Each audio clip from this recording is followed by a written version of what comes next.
Hey guys, Dan here with Battlefield Curator. I get a lot of comments on so many of my M1 Carbine videos, and they pretty much all say the same thing. Someone's relative somewhere either in Korea or World War II that used an M1 Carbine said it was crap because it wouldn't go through the thick clothing of the enemy soldiers, so they would drop it on the ground and somehow, somewhere, somehow a M1 Garand would spawn and they would pick it up. Now, I don't doubt that there was a lot of lives lost and a lot of people getting wounded, so yeah, when weapons became available, they might get brought to a CP or they might be on the battlefield or near the battlefield where someone else could pick it up and use it.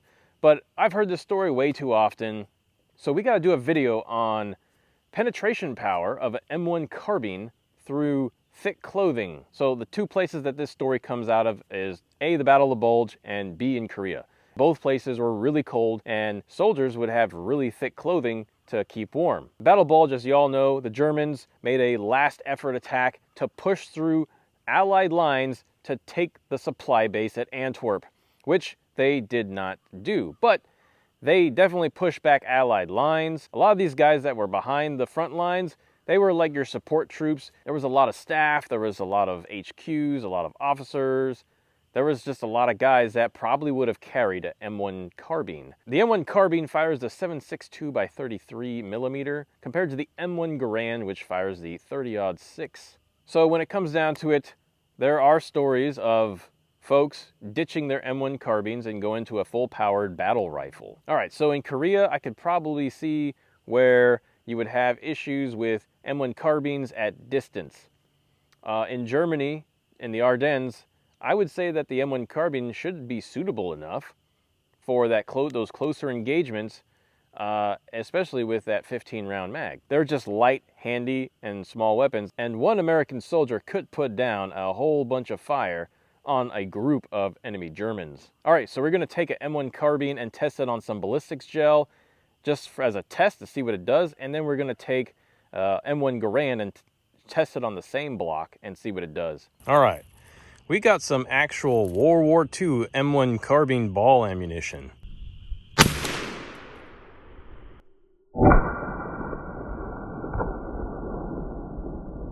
All right, well, yeah, I just nicked it on the side here. So I'm gonna do that again. Now what we're actually looking for here in this test is terminal ballistics. We're trying to see what the actual rounds do to the ballistics gel. When you think about a wound from a bullet, we have to consider terminal ballistics here. So how does the round actually impact the target? What kind of pressures are produced on the respiratory system, the cardiovascular system, the skeletal structure, and the nervous system? These pressures are caused by the energy transfer from the bullet. Generally speaking, larger bullets have more mass, and more mass traveling at a higher rate of speed can cause a lot more energy transfer. Now, smaller bullets with even higher velocities can also produce a lot of energy transfer.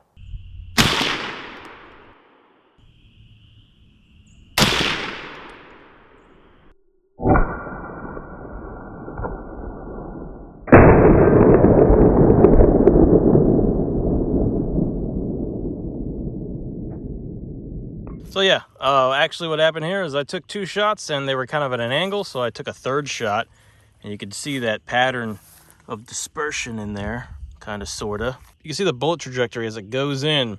Even at 50 yards, it's still got a lot of power and penetration as it went through this whole block. So I don't think any clothes are gonna stop this. All right, now we're gonna use the M1 Garand, chambered in 30-06.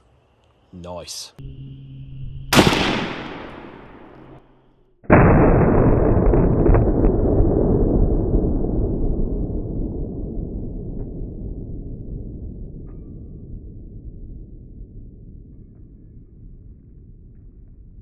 All right, so I shot a little high here, and it went through and caused all this, and then caused it enough pressure on it to really just flip it over. And it actually exited out of here.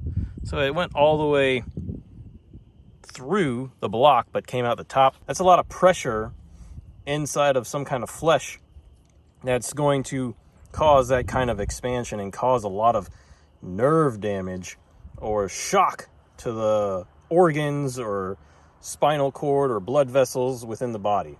All right, we're going to take a little intermission so you can pulverize that like button and subscribe for the algorithms. It really helps out with the channel. Also, check out the merch link in the description. Get yourself one of these jackets, get yourself a hoodie, get yourself a shirt. These are custom made. I personally designed the camouflage on this jacket and the camouflage on some of the other things on the website. If you want to support the channel, this would be the best way to support the channel. Just go on the merchandise link up here or in the description or in the pinned comment. Oh yeah, guys, 30-06, provided by Stienel Ammunition. Now, if you guys like shooting military surplus rifles, but you have a hard time trying to find ammo for it, go check out Stienel Ammo. And this video is brought to you by Stienel Ammo. Now back to the content. All right, so we got some ballistics gel stacked up and gonna be at about 100 yards trying to shoot it. And let's put some clothes on it here. All right, so I try to find some more authentic type clothing here. Maybe like a undergarment here. And then probably like something that he would wear over the undergarment to keep warm. We got some other material here. And then maybe an extra fleece here because, you know, it could get down to negative 40 degrees.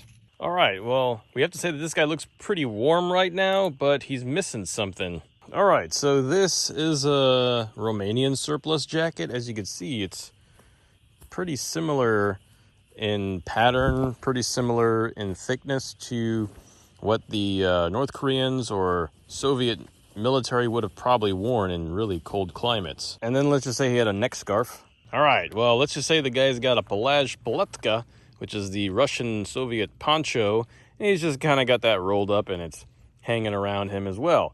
But, you know, he also needs some other stuff. He would have had gear on, right? Yeah, that's a little better. Maybe an ammo pouch. How about a map so he doesn't get lost? Yeah, I think he's ready for tests. I think what we're really trying to figure out here, guys, is if the thick layers of clothing at distance can decrease the amount of effects of terminal ballistics on a gel target. Theoretically, different people react different ways and people's bodies react different ways to any kind of shock or any kind of things entering their body. Some people could immediately just drop and other people might just have like a pump full of adrenaline and keep running even though they got hit in the same spot, the same distance with the same bullet. If you've ever gone deer hunting, you might be surprised to see a deer that gets hit with a 30-06 and still keep running while you shoot another deer with a 30-06 2 seasons later and it immediately drops and you see that it got hit in the same spot. Now, when we think about clothing stopping bullets, you know, it's just finely woven material, very close together. Could it really stop or like decrease the velocity of a bullet enough to maybe cause somebody not to drop immediately? Also think about how body armor is made. Body armor is very tightly woven fibers, like super tight, and those stop bullets. So what's to say that, you know, tightly woven clothing to keep you warm and very thickly padded, layered on top of each other, isn't going to stop a bullet from 300 yards away?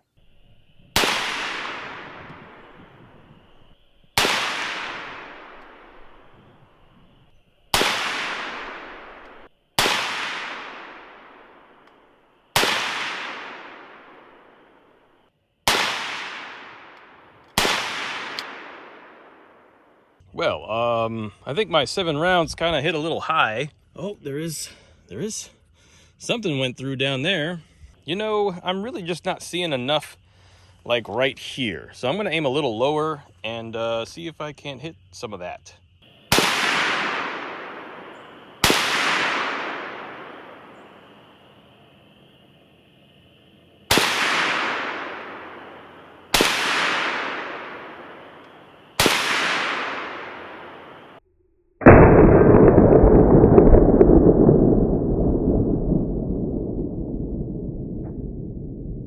It looks like at 100 yards, we had some pretty direct hits here. Oh no, there's a bullet hole through the map. Yeah, look at that. That was the map. Oh man. So much for the scarf. Yo, look, you know what? it didn't really do enough, I think, right here. You know, we got one there.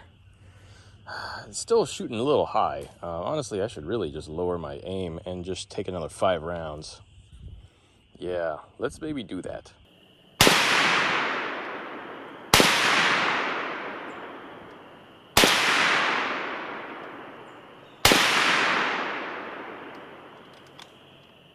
All right, looks like we're on paper right there. And yeah, that totally shredded the map. So it went through the map. Did it go through this? No, it did not. This escaped unscathed merely by inches. All right, let's see what the gel looks like. This canvas tarp's all got holes all over it. Oh, well, I don't think it stopped anything. Yeah, I mean, there's, and then yeah, well, it looks like we had missed very high there. Oops. But we did get in the blocks. All right, so this is the gel block from earlier. This one here is current. You can see these two went through, but is there a difference in the dispersion here? All right, so this was our test from earlier. You can see that the dispersion's about that much. This is the exit. Keep in mind that this is the exit here. All right, did we get the same dispersion? Yes, we did. You can see these two right here. They still had enough pressure to really cause a dispersion, go all the way through and exit out the back. See that they did exit. So yeah, I'm definitely gonna say that thick clothing won't stop the M1 Carbine. Oh yeah, look, I forgot it. There's another one up here. This was one of the ones that must have came from the top, but it actually went in and it caused a pattern down here. And you can see there was another one that skimmed the top and went through as well. But yeah, so still there's that dispersion pattern going in there. Yeah, generally speaking, most combat took place at around 300 meters or less, and the M1 Carbine seems to be well suited enough for that. Now, if you think back in history, the Italians and the Japanese tried to move away from 6.5 caliber because they realized that the 6.5 calibers were just over-penetrating. And the reality was those calibers were designed for distance shooting and distance engagements and distance accuracy. The Italians went to the 7.35 and the Japanese went to the 7.7. They wanted more energy transfer at shorter engagements because at the 300 yards or less, that's where you saw the majority of combat take place. Now, this kind of energy transfer might be known to some as stopping power, though it is said that there's no such thing as stopping power. Well, when you study the science behind it, it's not really stopping power. It's more or less the chance of immobilization. So you could say that a bullet with a larger amount of mass traveling at a high velocity could have a higher chance of immobilization. Now, we can go into very specific details, but there's other things and other factors to consider when it comes to this chance of immobilization. You definitely have to consider terminal ballistics, how the bullet impacts the subject. You have to consider the subject's physique, the tolerance of pain, their mental fortitude, and some other things. So where did this myth actually spawn from? We have to take into consideration that a lot of these are probably somewhat true, where somebody might have chosen a M1 Garand over a M1 Carbine, especially at further ranges. That would make sense, since a lot of these stories don't include any other details of why someone would want to switch besides the fact that the thick clothing prevented the penetration of it, which obviously we've debunked. We have to consider factors such as bullet drop, over penetration, very little energy transfer that causes pressures on the nervous system and the cardiovascular system and the respiratory system to really cause somebody to be immobilized fairly quickly. So when we think about how much energy the 30-06 transferred to the target as opposed to the 30 carbine, we can see that we can take that into consideration. The 30 carbine travels at about 2,000 feet per second, and produces about 1,000 foot-pounds of energy. Now, at 100 yards, that's more like 1,600 feet per second and 650 foot-pounds of energy. Now, looking at Stienel ammo 30-06, that's about 2,700 FPS and about 2,800 foot-pounds of energy. At 100 yards, that's more like 2,500 feet per second and 2,400 foot-pounds of energy. Now, some people might say, yeah, their grandfather, their great-great-grandfather, they ditched the M1 Carbine the first chance they got. Well, that's not true for everyone. There are plenty of stories also to counter the stories of that. You got stories of folks that say that the M1 Carbine was probably the best weapon they had because of what they were using it for, their close engagements, the 15-round mag, never caused an issue when they were using it, and it was just always on point. You have stories like the most decorated World War II soldier, Audie Murphy, going out there with the M1 Carbine and using it against the enemy. They made over 6 million M1 Carbines. There's definitely a reason for that. Mainly because, yeah, you had a lot of support troops using them, but also you had NCOs, you had officers, you had some frontline troops. Definitely guys that were on convoy or truck drivers had them because they were light, handy, and they were a great personal defense weapon, especially for that era. So I definitely think that the M1 Carbine impacted how we fight wars today, just based off its usage back then. All right, and one last test here. You see, back when I was in the Army, we had this first sergeant that just liked to have all these TA-50 gear inspections. So we come out there for end-of-day formation with all our TA-50 gear, all our Army-issued gear, all in duffel bags. We're doing a layout. We have to have our body armor on, our Kevlar on, and we have to have all our ammo pouches in the right order and stuff. So we get done with all the inspections, and then we're just waiting on him for the end-of-day formation. So we're all standing around in the hot Georgia sun, waiting on him on formation.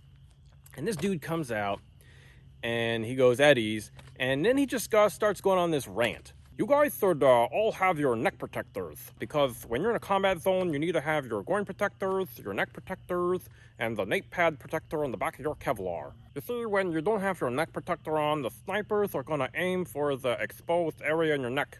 So you always gotta be moving around, you gotta have your neck protector. See, we're all standing around, we start looking at each other like, is this dude serious? Like, a flimsy little piece of Kevlar is gonna save you from a 7.62x54R? Yeah, no way. Not even a 7.62x39. Come on now.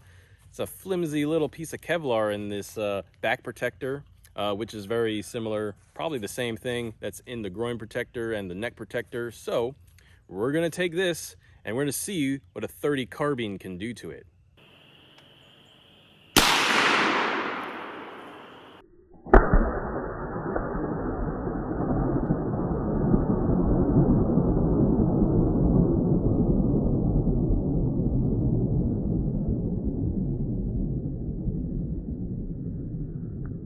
Man, that's crazy. You really want to get hit in the jugular with this?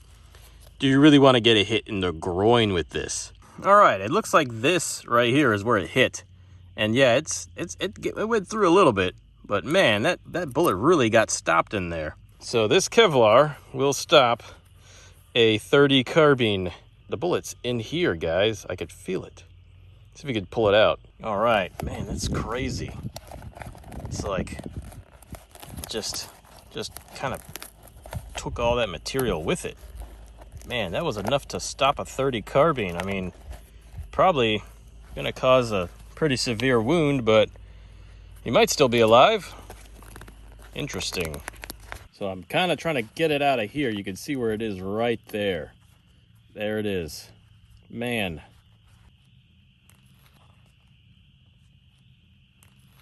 Wow. Look at that. Crazy. Yeah. Bullet got stopped. So yeah, if a dude was wearing some Kevlar, yeah, it would have stopped the 30 carbine. All right, we still got to see what happens if you get shot with a 7.62x39 in the neck protector.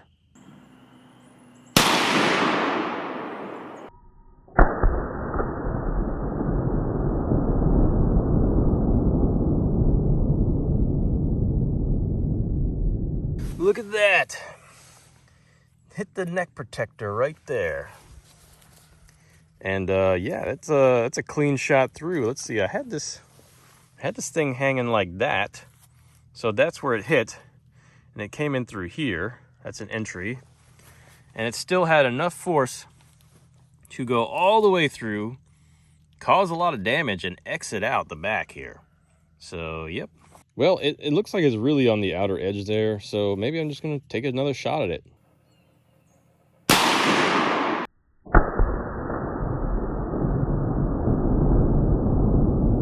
Yeah, there's your entry, and there's your exit. 7.62 by 3.9. There is no bullet or fragments or anything in here. It just shot right on through like nothing. So what have you guys heard about the M1 Carbine in combat? What are your thoughts? Let me know in the comments section. And as always, like to say, be sure to learn history and curate history. Pulverize the like button. Subscribe if you haven't. Check out the merch link in the description. Make it a great day.